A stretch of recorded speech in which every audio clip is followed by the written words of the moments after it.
Welcome everyone to this season's Café Scientifique, brought to you by the Faculty of Science at the University of Victoria.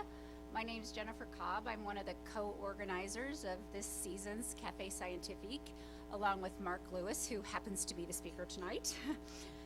So you will see him up even more than tonight. So just to give you a little info on Mark, Mark is from Victoria. He actually did his undergraduate education at the University of Victoria, and that's where he combined his interest and passion both for biology and math, was the inspiration he received from professors there. But he went far to come home, both in his career and geographically. After his undergrad, he went to Oxford University and to do graduate studies, and then followed that work up at the University of Washington, and then he took faculty at the University of Utah for about 8 years before he came back to Canada, first at the University of Alberta in Edmonton. And then a couple of years ago, he came back to Victoria to take a chair position, the Kennedy Chair in Math and Stats and biology, math, and stats. And hopefully you'll get to hear about all of his wonderful work tonight. He has graduated or supervised over 100 trainees have gone through his lab. And he has authored or co-authored over 300 research citations. So he has a very illustrious career. He's also a member of a number of societies, including the Royal Society of Canada, and he's won a number of prizes. But what he says is been the most rewarding is a award that he received for the UVic Distinguished Alumni Award. And when he's not, in his spare time, when he's not doing all of these wonderful things, he enjoys sailing, canoeing and paddling, and apparently curling, which is what kept him busy when he was in Edmonton in the snow. So please join me in welcoming Mark to Café Scientifique.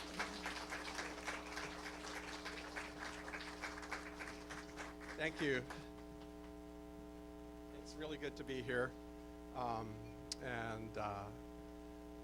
I'd like to start by acknowledging and respecting the Lekwungen and Songhees people on whose territory we stand, and the Wasanic people whose historical relationships continue to the land to this day. And some of the research I'll talk about is on other First Nations territories and also in the Arctic with the Inuit, and I also acknowledge and respect that. And as Jennifer pointed out, I'm a mathematician, but my misspent youth was in Victoria, and I much preferred the outdoors to the classroom. And I was influenced at an early age by local naturalists like Freeman King, who was at a beautiful regional park in the Highlands. And I would spend time going there. And then as Jen mentioned, I started my undergraduate work in mathematics and biology. And at that point in time, it wasn't a very popular subject. And but I got excited about it, and I finally found someone who would take me as a graduate student, and started working in the field. And now it's kind of blossomed into a much bigger field. And I'm back at the University of Victoria, kind of like a salmon returning home, where I'm comfortably and immovably lodged. And most of the work I'm going to tell you about today is based on relationships, collaborations with other scientists, biologists, mathematicians, people who work in the government, with NGOs, and almost all the work will involve collaboration with graduate students and postdocs. most of the things I'm going to talk about is work they've done. And we use math to look at the environment. We have so many environmental issues nowadays on our doorstep. There's global warming, at-risk populations. We wonder how our industrialization changes our natural environment through land and water changes and other changes.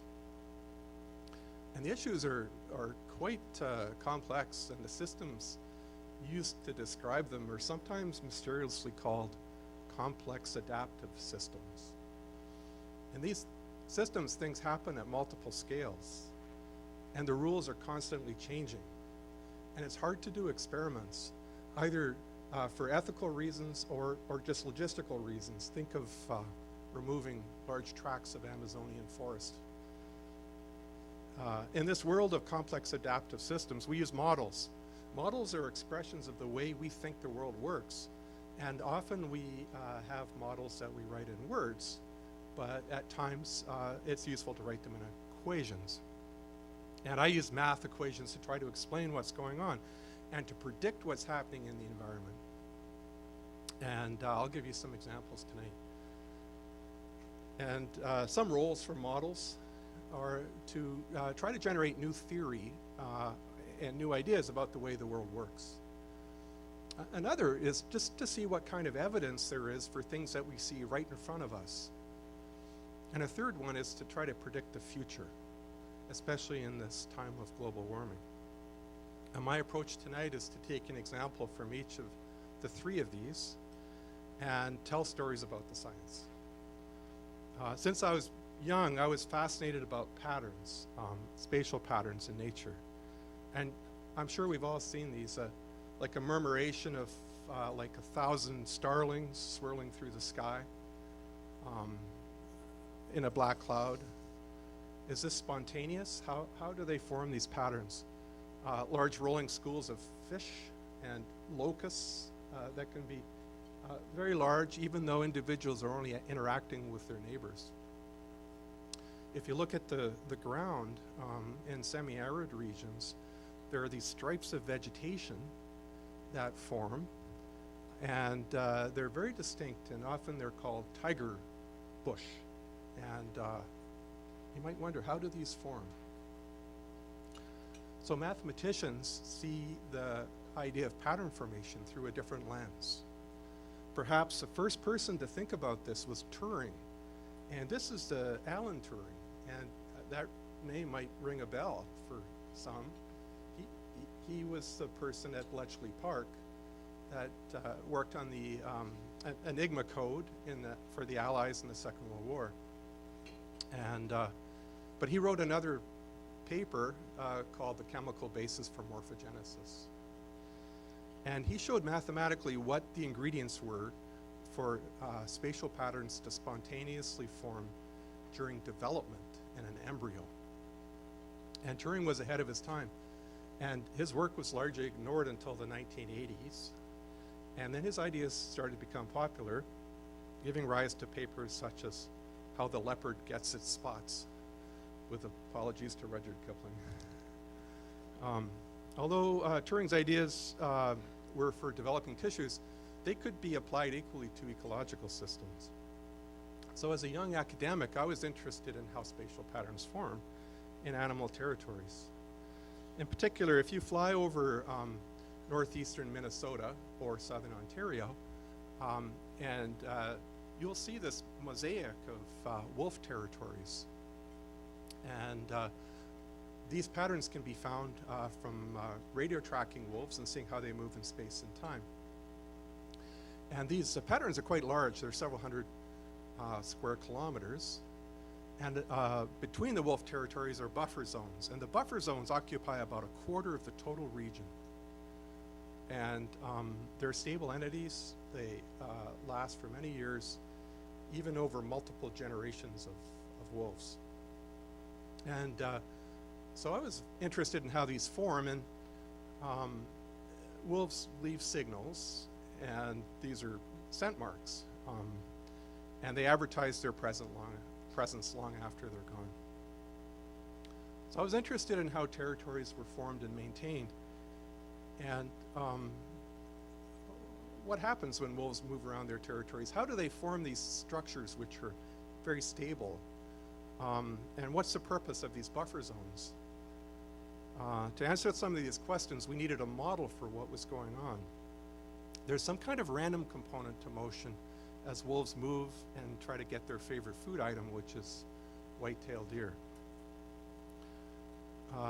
They also might bring food back to a den if they have young.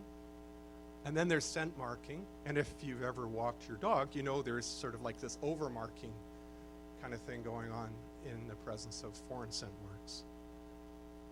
And wolves tend to avoid places where there are foreign scent marks. We can turn each of these components into equations.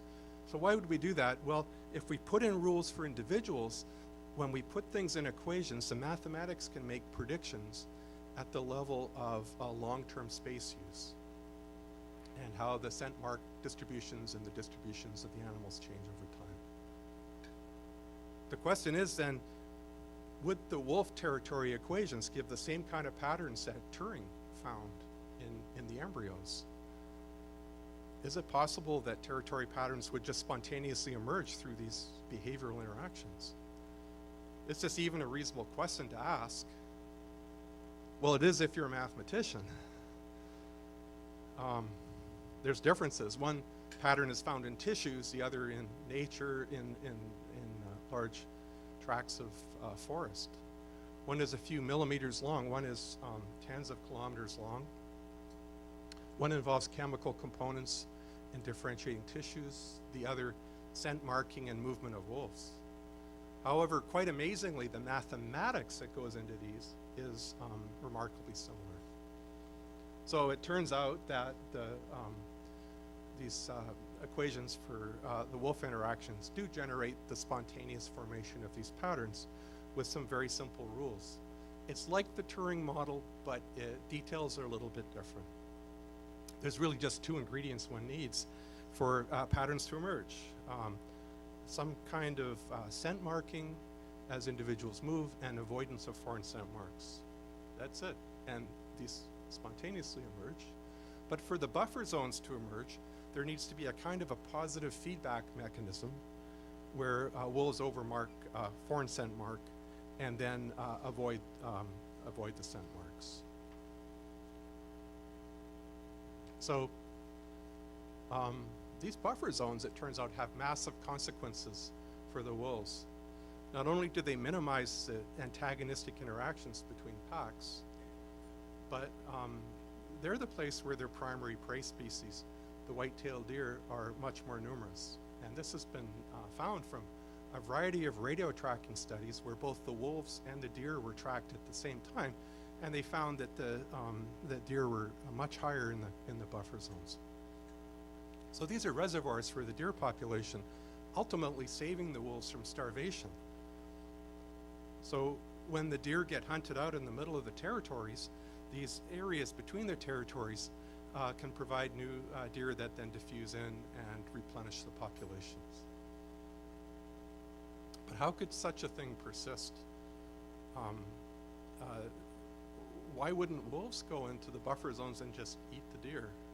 Especially if they don't do it, their neighbor will. So to understand this, we need to use a different kind of mathematics called game theory.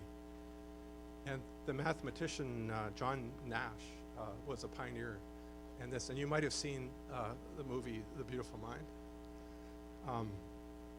One way to think about game theory is in terms of dating. You like your partner, and you'd like a second date, but you're not sure whether your partner likes you enough. You'd be devastated if they dumped you. Why not dump them first to protect yourself from that devastation? Technically, the quandary of what to do next is called the prisoner's dilemma from game theory, where players can either defect or cooperate. If the idea of getting dumped is just too much, and you dump them first, you're defecting, even if you'd rather hold out for the second date, which would be cooperating. Sometimes the game theory predicts outcomes that are less than optimal, with players defecting even if they could get better by cooperating. In the game, where the wolves from adjacent packs modify their movement and scent marking behavior to maximize fitness, this can be thought of as a game. But here, the fitness isn't a second date, it's how many offspring you can produce over your lifetime. And so we can think of the interactions between the territories as a repeated game where packs, one after another, update their behavioral strategies with respect to the way they scent mark and move. This turns out to be rather like a repeated prisoner's dilemma. Game theory predicts that where the game will end off, and this is called the Nash equilibrium in honor of John Nash. And the prediction is that if the wolf had no random component of motion, there would be no buffer zone. And so the space would just be divided up equally and their territories would abut. The deer resources would be divided up, and then eventually there'd be no buffer zone and the deer would get it hunted out and the wolves would starve. But according to game theory, the buffer zones do persist when there's two elements that are included. The first is an unpredictable or random component of the wolf movement. The second is a strong penalty for interacting with the adjacent pack or bumping into them. This kind of randomness is reasonable for wolves because they're these coursing predators, and they will tend to chase the deer, and maybe they get to the edge of the territory and they may just continue on into the buffer zone, and they may not know what they're going to do until they actually get there. But only when these two things are simultaneously there do we get the buffer zones that don't break down. So in some strange way, the aggression and the random behavior between the packs, which we think of as defection, has a rather strange benefit in that it helps create a reservoir for the deer, preserving the deer and helping the wolf packs not starve in the long run.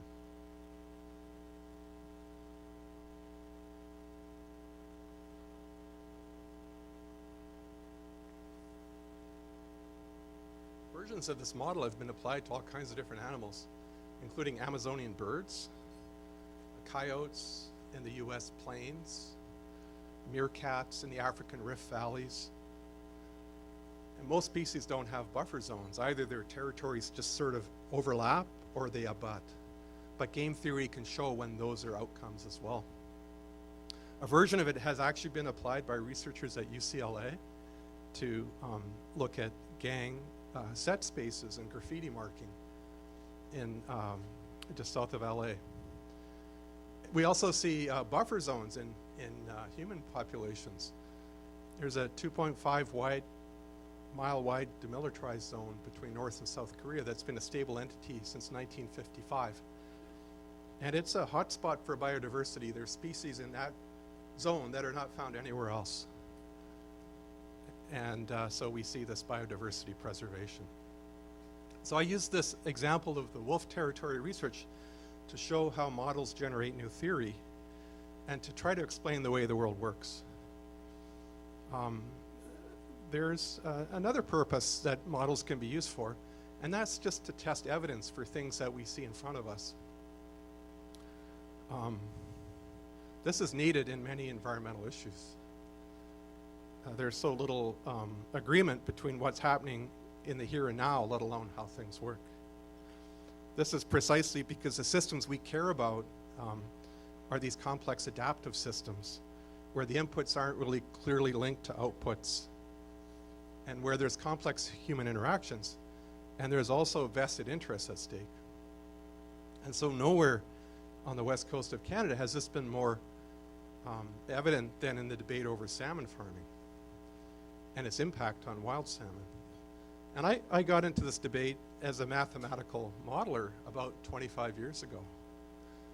It even drew me into starting a field biology program, sampling and inspecting wild salmon in the Broughton Archipelago, which is ground zero for the debate over salmon farming. And I'll tell you more about my field program later, but at the time I started, I had no idea how contentious it could be. And Maybe that's because I was in Alberta at the time. But hopefully we moved the science forward. So the year was 2001. I was a new faculty member at the University of Alberta. And I was invited by a colleague, John Volpe, who pretty quickly moved to UVic after this conversation, to see how modeling skills could help illuminate about the disease transfer between wild and farm salmon. In particular, an orca biologist called Alexandra Morton had evidence of highly infected juvenile salmon near salmon farms in an area near Vancouver Island called the Broughton Archipelago. I was intrigued, and my new grad student, Marty Krakosek, jumped at the chance. So the Broughton Archipelago is I'm looking at Brenda here and Neil, because you've been kayaking there, but it's this towering fjord area with teeming wildlife and many salmon. It's also home to 4 tribes of First Nations, the Musqueam, the Wanedanak group. And geographically, it's like a stormy 1-hour boat ride from Port McNeill across the Queen Charlotte Strait into this fjord country. It's magnificent.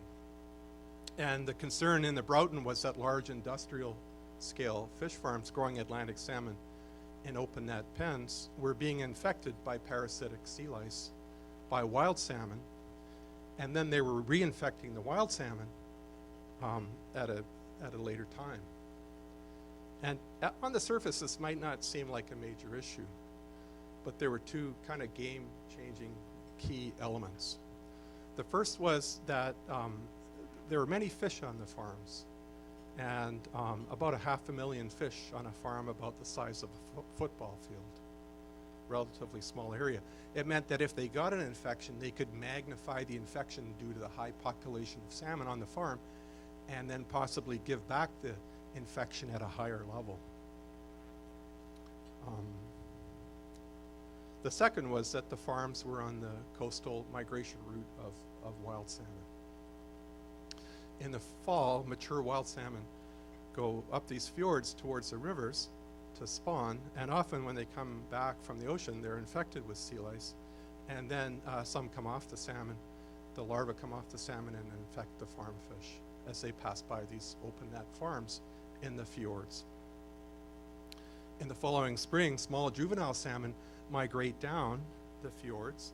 Some are only a few weeks old, depending on the species, and they may just weigh a couple of grams. And they swim by the farms, and if the infection is still there, they can get reinfected as they move in the opposite direction. So a handful of sea lice on the large fish that weighs several kilograms may not affect it, but that same handful of sea lice on a very small juvenile salmon may have a detrimental impact. In fact, could cause it to die. It would be life-threatening. So at the same time, this is where it got a bit controversial. There were biologists such as Alexandra Morton. There were people that were local residents, like Billy Proctor, who's very well known, that would be talking about these infections. The Fisheries and Oceans was denying there is any evidence of cross-infection. So we were interested in whether cross-infection could be measured. Enter the somewhat naive and hopeful modelers. If the sea lice spread from the farm, then the farm would be spreading these clouds of larvae into the water column, and then the migrating fish would swim through them, and the larvae would attach and mature on the fish. We wanted to know what the spatial footprint of a farm was. It sounds like a simple problem, but it actually turned out to be a little bit more work than we expected, because we couldn't sample the larvae in the water column. So it turned out what we could do was sample these small juvenile salmon as they swam by the farm down these fjords out to sea. And so we had a beach seine net, and we'd catch large groups of juvenile salmon, sample them live, and then put them back in the water, and we count how many infections there were in each fish. So this is sort of an indirect measure of infection, pressure from the farms. It took a field crew of about 4 students and volunteers and a 22-foot aluminum workboat to do this work. And so with this in mind, we started sampling the salmon and looking at the developmental stages.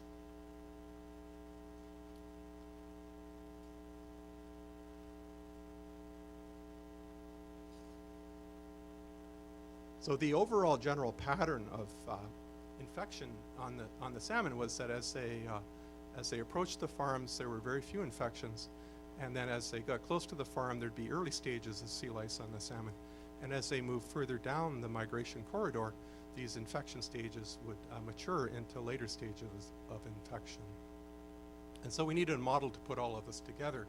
We needed to know how long the lice spent in each stage, and then when we sampled a fish with a certain stage of lice on it, we could kind of, if we knew how quickly it was swimming through the water, we could try to figure out where it had gotten infected and then measure that relative to the farm.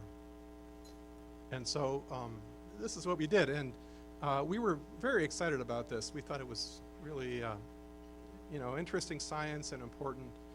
And at the end of the day, we found that the infection pressure from the farms was about 70 times higher than the background levels. And we were excited about it, and we published it in a good journal, and it received a lot of pushback from industry, from government, even from other scientists that were academics, because we're kind of upsetting the apple cart. So no one had done this before, and it was a critical eye put on this. And so for me, this was one of the hardest times as a scientist because contention wasn't something this kind of contention wasn't something I trained for, especially, as a mathematician. So, and we were in the press a lot, and we even had people were doing cartoons of, fish in the Victoria newspaper and the Ottawa Citizen and the sea lice. So we ended up working on this for many years. And indeed, I bought a research vessel appropriately called Aftermath. It was actually very difficult to explain to the math department at the University of Alberta on the prairies why I wanted a 22-foot custom-built aluminum workboat plus a beach seine net. But it's still my workboat for sampling to this day. And to make sure what we'd done wasn't just an artifact of some sort, we repeated this sampling many, many times in measuring infection pressures and other migration routes. And even though there's variation, there's an overwhelming similarity in terms of the patterns that are seen.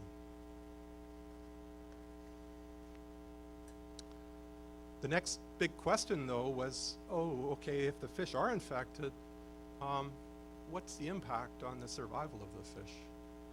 And so we did some experiments showing that infected fish would die faster, these small fish. But the place where the mathematics was really useful was looking at if we could detect the impact of exposure to salmon farms on salmon returns. So the fish that would come back to spawn in the rivers every year would be measured by the Department of Fisheries and Oceans. And there's these amazing data sets that go back to the 1950s and even longer on how many fish go back to every river. And we were wondering if fish were exposed to salmon farms early in life, if fewer fish then would go back to spawn because they would perhaps die. So it turns out there's these sort of well-known formulas in mathematics that describe how many fish should come back versus how many were there last year. It's called the Ricker model, and then you have to add some term for randomness, and then you can fit it to the data set and see what you can find. And so we wondered if the formula for how many fish came back would change if those fish had been exposed to farms. And we found that it did. So the farms were somehow changing the fundamental equations that were coming back. Fewer salmon were returning than should have otherwise. And so we could add an additional mortality term in our model to show what fraction of fish were dying through exposure. And that turned out to be quite a large number, about 50% more than you would have had through other sources of mortality. So when we published this paper, we got even more pushback than the previous paper, so it made us feel like we were doing something right. Okay, so as a scientist, it's also good to look for solutions besides pointing out problems, and there are solutions.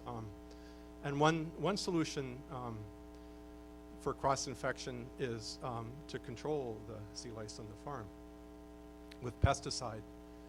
And this would potentially, if you did it at the right time, just before the migration, it would allow there to be a pest-free kind of window for the fish to migrate out to sea.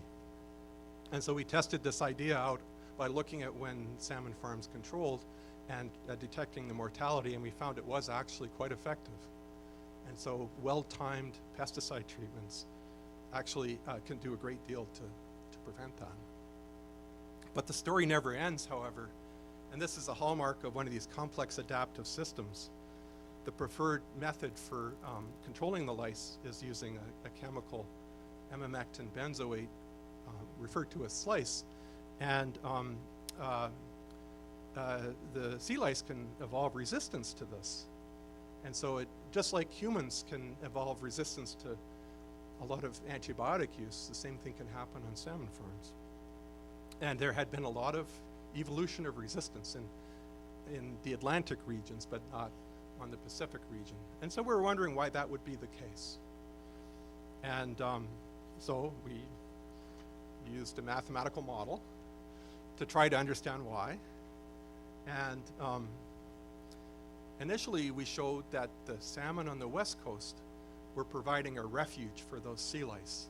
And so they spend time on the farm being treated with pesticide, and then they kind of jump off on the other salmon, spend time there before getting back to the farms in multiple generations. And so this was a refuge from the selective pressure from the pesticide. And so the sea lice didn't have to evolve resistance as quickly or even at all. And so we called this an Evo system service. So somehow the wild salmon were helping the fish farms have more efficient treatments with pesticide. Shortly after publishing the paper, the first resistance was measured on the Pacific coast to this pesticide. So it doesn't appear to be sustainable in the long term. But the final chapter of this story is the closure and removal of the fish farms in this area in the Broughton. The decisions on what to do become political and social. They're maybe informed by the science, but not dictated by it in any sense. So some First Nations had been calling, the local First Nations from the area had been calling for many years for the farms to be closed, and had occupied and made extensive protests. And after some long negotiations in 2018, there was an agreement that of the 17 active farms in the Broughton, 10 would be closed more or less immediately, and 7 would only continue with First Nations consent. In 2023, it was announced that the last of these 7 farms is closing. In a broader context, salmon farming is it's about a $2 billion industry in BC, but around the world it's about $300 billion. That's with a B dollar, and it provides it's part of this blue revolution. So we have to look for longer-term solutions, and the best solution is to move the farms away from migration routes. And in different countries, different approaches are being taken. Like in Norway, these very large fish farm platforms are being made in the open ocean now, where they're kind of isolated from the nearshore environment. And in Canada, in the spring, Fisheries and Oceans Canada said that fish farms need to be in closed containment within 5 years, but they don't have a plan. So we'll see how that goes. So I think that this salmon fish farm sea lice example is perfect for a complex adaptive system. Things are happening on all these different scales. The rules are always changing. The big unknowns are the humans undertaking like basically a vast uncontrolled experiment and with Mother Nature. And the scientists are trying to use the human manipulations that they're not controlling to try to understand what's going on. So as I said earlier, mathematical models can be used to generate new theory, like in the wolf population. They can use to test what's happening. Even if we think we understand it, we need to look at data and have some rigor to our analysis. But they also can be used to try to predict the future and predict outcomes under conditions other than the ones we have now. And of course, one of the hallmarks of our time now is global warming. And a species that's a hallmark of, or most at risk, is a polar bear. In ecology, we call it an umbrella species. It sort of represents, puts a face on a whole ecosystem, which may be a threat. So we have a general idea of what's happening with polar bears. Higher temperatures means less ice for polar bears and less time to hunt on the ice. But how bad can it get? Is a small reduction in sea ice enough to threaten a polar bear population? What are the effects on polar bear reproduction? These are the questions I set out to answer about 20 years ago with a polar bear expert in my department called Andy DeRoche. Almost all of the things I'm talking about in terms of the projects I worked on have come out of these human collaborations of people I've met and talked to, and Andy was like, you know, I can kind of see what the problem is, but I don't know how to analyze it. And so I'm like, oh, okay, I can try. And I worked with a new grad student, Peter Molnar, on this. And in this problem, you absolutely require mathematics to keep track of the different kinds of energy that go in and out of the bear. And so the idea is, the crucial idea is that bears run into trouble when they run out of energy. And they feed on the ice, and their preferred, in Hudson's Bay, their preferred food is these ring seals. And the ring seals come up in the yearly ice, the year ice, and come up through the holes, and that's where the bears hunt. And so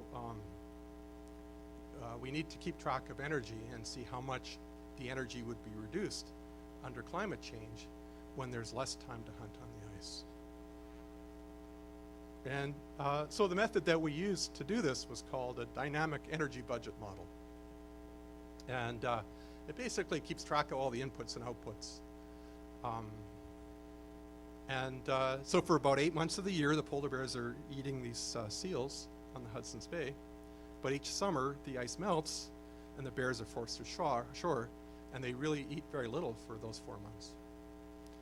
You might think that intermittent fasting is something invented by people, but polar bears have been doing it for a long time. So while this energy comes through the seals, it must go out different ways.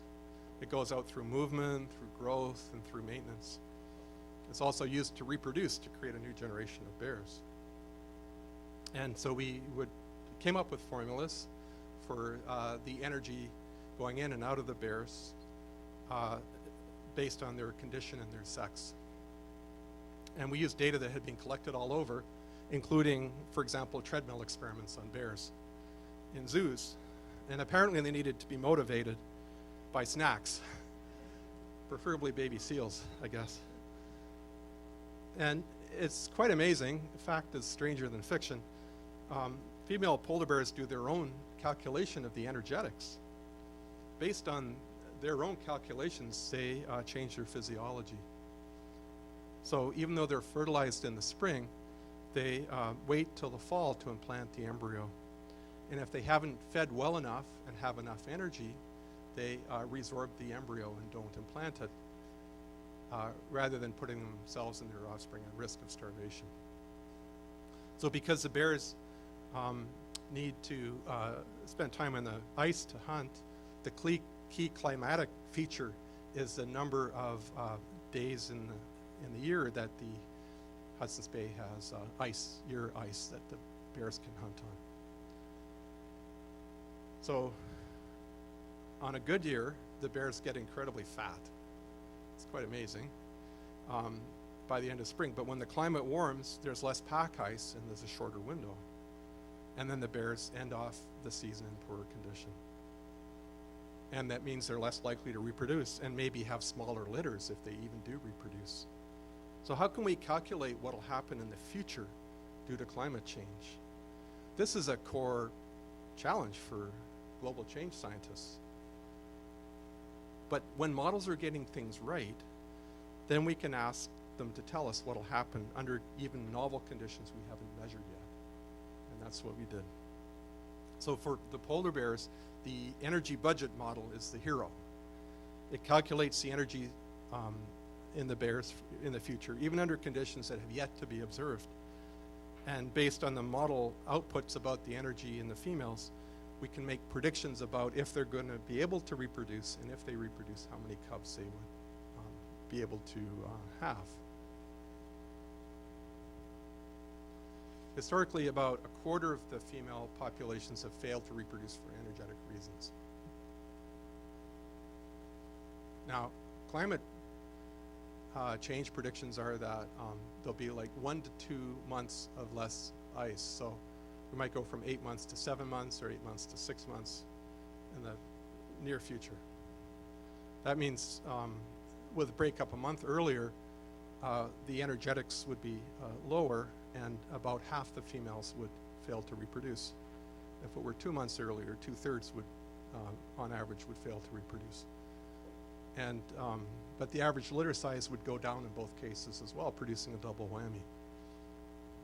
And so these are big changes, and they wouldn't happen all over the world for polar bears, but we think they would happen for about 1/3 of the different polar bear subpopulations around the globe. And so this work kind of just put numbers on things that people could maybe already understand in some sense. But hard numbers are important when you're a scientist trying to understand these things. And the model results, along with many other results, were used to list the polar bear on the red list under the International Union of Conservation of Nature. So what did we learn about modeling with the energy besides polar bears are in trouble? Well, we found out that keeping track of energy can be super useful and can be used to predict things into the future, and even population dynamics. Now, the great thing about being a mathematician is being able to collaborate with biologists, and lessons you learn in one place you can apply somewhere else. So I want to go from a 600 kilogram carnivore to a vegetarian the size of a grain of rice. Enter the mountain pine beetle. Despite its small size, it's still a force to be reckoned with. Mountain pine beetles have devastated BC forests. The economic cost in BC has been about 50 billion, that's B billion. And around 2007, they spread into Alberta. And Alberta has spent about $500 million trying to prevent the further spread. Beetle levels have dipped down in the last few years, but promise to be significant for many years to come. So for about 15 years, I've been part of a team of folks trying to figure out how we can best respond to mountain pine beetles. There's lots of questions to answer. How should we manage forests to minimize the impact of the beetles? What's the future of mountain pine beetles in forests under climate change? If we can predict the future outcomes, then we can try to plan for them. The pine beetles live off the trees. They behave a little bit like parasites.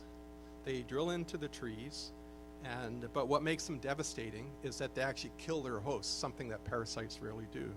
So if there's enough of them, the tree will bleed to death and lose its sap, and then as they try to repel the beetles, and then they get in the trees and they go in that yummy layer under the bark, and that's where the eggs are, and then they hatch into larvae. And then in the springtime, they emerge after eating the cambium, and then they fly, and then they aggregate and reproduce, and the cycle continues the next year. So to predict the future, of mountain pine beetles under climate change, it's useful to think about what limits them now. And just as with the polar bear, it's energy. They need energy to make it through the winter, and the energy that they don't use up during their life cycle, they can put into reproduction. So how fast they grow depends on the energetics. Well, the energetics in turn depend on the temperatures. And they do this amazing thing. They kind of shut down and prepare for winter, just like we might if we had an RV, okay? So what do? You close everything down and you put in antifreeze. And that's exactly what the beetles do. So they create their own glycerol at some energetic cost, and then that replaces the water in the beetles. And so that's the way they can make it through the 40 below winters. This costs a lot of energy, but it gives them a good chance to survive and then reproduce the next year.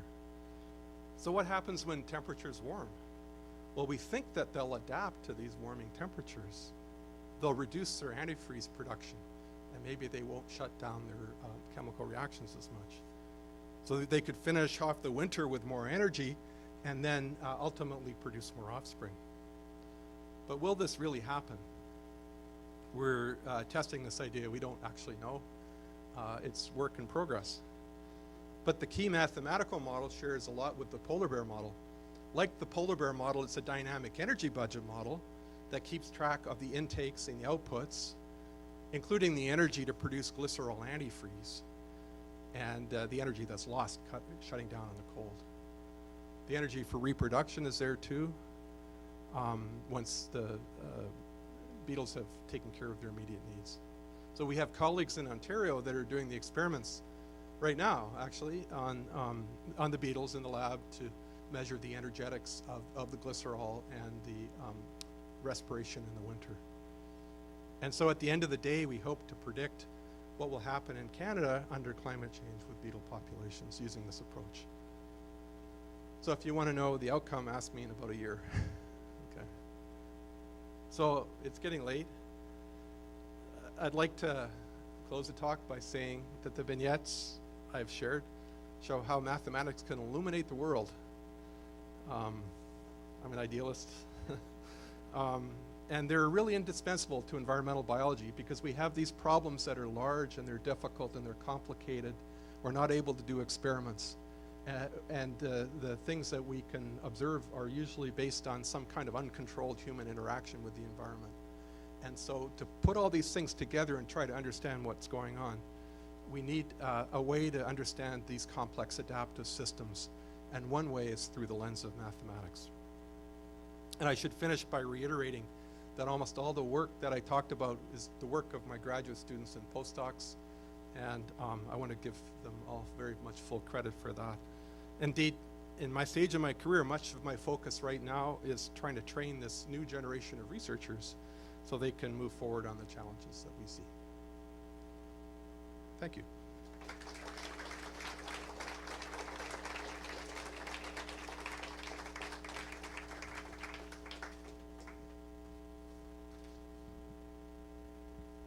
Thanks very much, Mark. That was great. Is Victoria a buffer zone with all the deer around here? Yeah, there's super interesting deer dynamics. Any questions for Mark? We have a few minutes. Yes, in the back.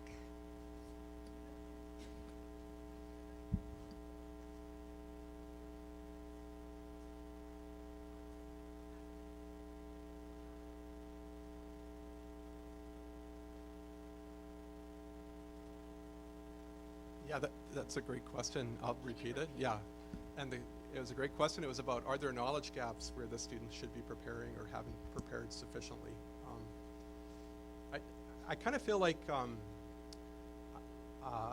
this is kind of like a golden age, to be honest, in this area, because there's all these things coming together at the same time. There's ability to collect large amounts of data, either remotely or through new technology. There's also this massive increase in computing power and software. And there's a whole group of highly motivated students and postdocs that want to work in this field, not only for their intellectual curiosity, but because they feel like there's something deeper here they want to connect to. So I feel like this next generation of researchers is off to a really good start, actually. I think there's always, like, I'm in two departments. I'm in biology and math and stat, and there's always like this a little bit of reluctance in the biology department to do statistics or mathematics, right? And so I'm constantly feeling like I'm trying to overcome that. And when I teach it to biologists, I try to teach it like I call it superpowers. So you can be a biologist, you don't have to change who you are, but I can give you ways to have superpowers to do things that you could not otherwise do, which will ultimately make you a better scientist, because you can try to get a handle on some of these questions. Yeah, thank you for your question. I saw one here from Kara in the second row.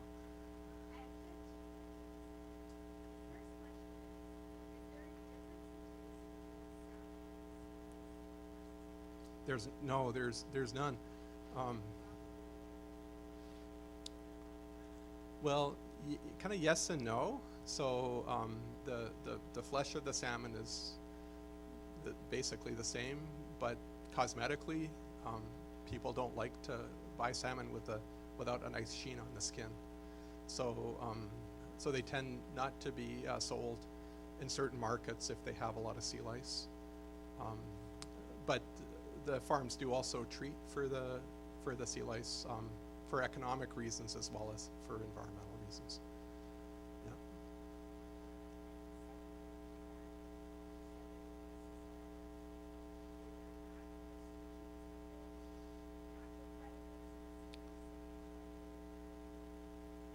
They've tried a lot of things. Yeah, yeah.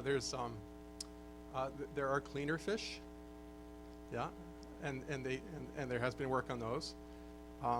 There's also lasers. So there's a high-tech solution, which I understand is actually getting pretty good now. And so the lasers are AI, and they can just zap the. Apparently, I haven't seen it in action. I was just reading about it. There's also, you can remove the salmon and bathe them in a solution of fresh water that causes the lice to fall off, because the lice don't like the fresh water. They have to be in the salt water. So that works quite well, but then it stresses out the fish. So yeah, there's definitely a lot of ingenuity has gone into these kinds of things.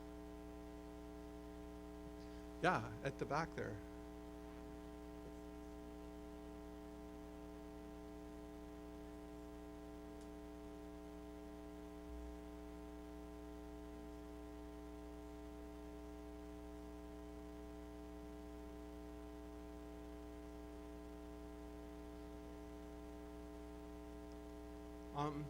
And the question is, a great question is mathematics the objective side of research, so that maybe helping to avoid having subjectivity come into the process. Yeah, so most of the mathematicians I know are not very objective. So I love the idea though, but I'm just wondering in practice if somehow almost the subjectivity can, at some level, when you have a mathematical result, it has a kind of a fairly rigorous test, and at that point it has to sort of be objective. And I think that's what I'm understanding from what you're saying, right? That if you have the hard numbers and you have the results, then that can be assessed by everyone, and it provides evidence. Yeah, yeah, for sure. I always thought science was objective, but I don't think it is anymore. Overall, I think that scientists are individually quite subjective about what they do and what they think, but then collectively, the scientific community has a lot of scrutiny on the other science that goes through peer review, and then there's competing ideas and competing theories. And then in the end, the entire process of science moves forward in a somewhat objective way. That's my perspective anyhow. Yeah. Thank you for the question.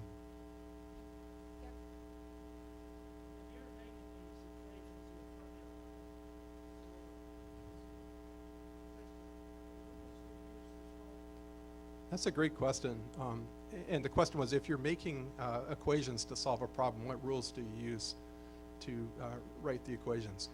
And I think in my area, that's a much bigger problem than it is in, say, physics, where the laws of physics are pretty clear, and you sort of need to be consistent with those laws when you write down your equations. And so generally, what people do when they're first investigating a problem is use this method of multiple working hypotheses that goes back quite a long way to look through the literature and look through the existing ideas and add some of your own ideas, and then to put a bunch of competing models up, and then to confront the models with the data, and then see where the weight of evidence lies with respect to each model, and see if they withstand the scrutiny of having to explain the data.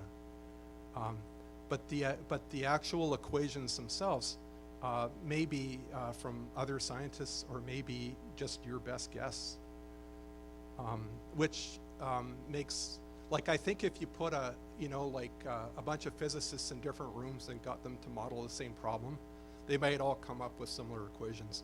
But if you put a bunch of math biologists in different rooms, they might come up with different equations.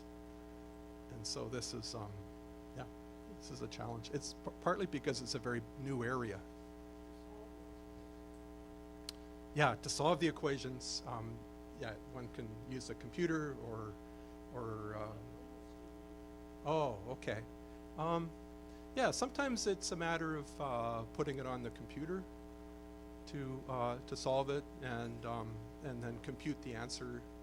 And other times, when you have data that you're confronting with the models, and then there's sort of statistical methods that are used. Is that kind of what you're thinking of, or?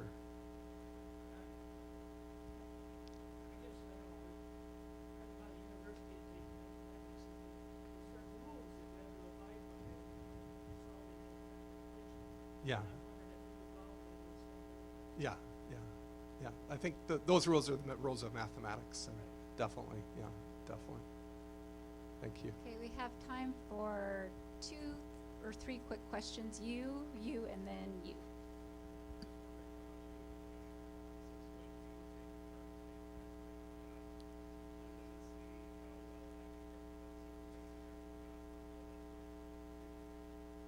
Yeah, wow. You got time for a beer? Yeah, that definitely, that is a method that people use, yeah. That's my brother, I'm just gonna tell you right now. I think he's trying to, I'm suspicious, I think he's trying to trip me up here.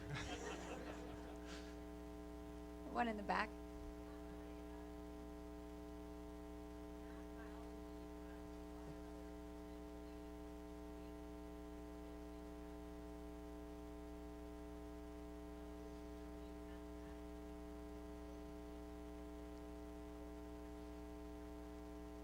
Yeah, that's a great question. So that whole area has kind of exploded in terms of the tools available, and so I'm going to repeat the question. It's like, how do you know what things mathematically you should be putting in your model, or that you could leave out that aren't important? And so the idea is your mathematical models are depictions of your hypotheses about what you think are happening. And some hypotheses could leave certain effects out, and other ones could include them. And then when you confront them to data, there's a kind of an area of information theory that can be used to select what models are the most parsimonious explanations for the data that's available. And so this has been the kind of standard method that ecologists use now, is coupling the models to sort of information theory, and looking for kind of using this idea of Occam's razor, that all else being equal, the simplest model is the best one. Yeah, you bet. Okay, one final one here. Yep.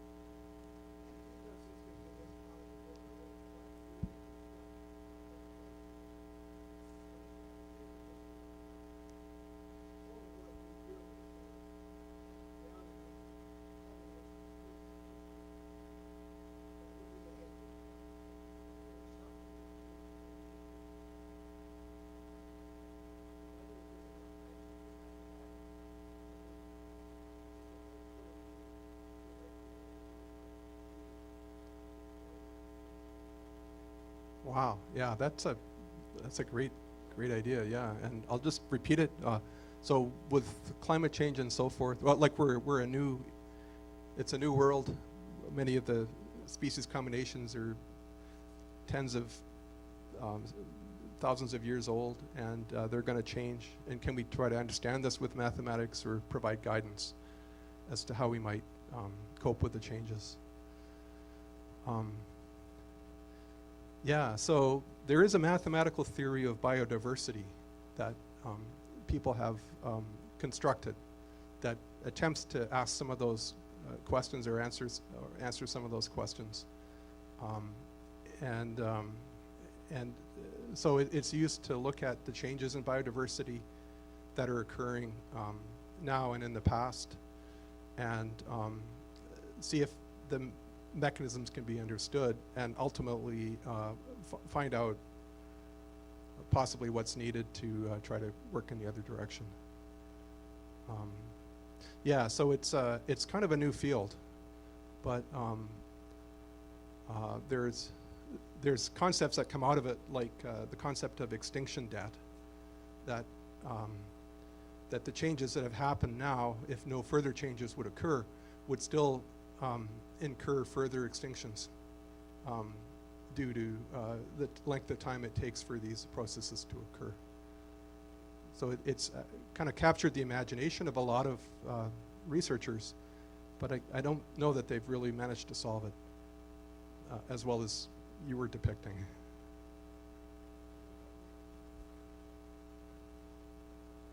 Okay. Thank you very much, Mark. That was wonderful. Yeah, thank you, everybody. And I forgot, I just want to do a shout out to my two nieces sitting in the second row, Natasha and Tatiana. And also thanks to all of you for coming, and we look forward to seeing you at the next Café Scientifique. Have a good evening.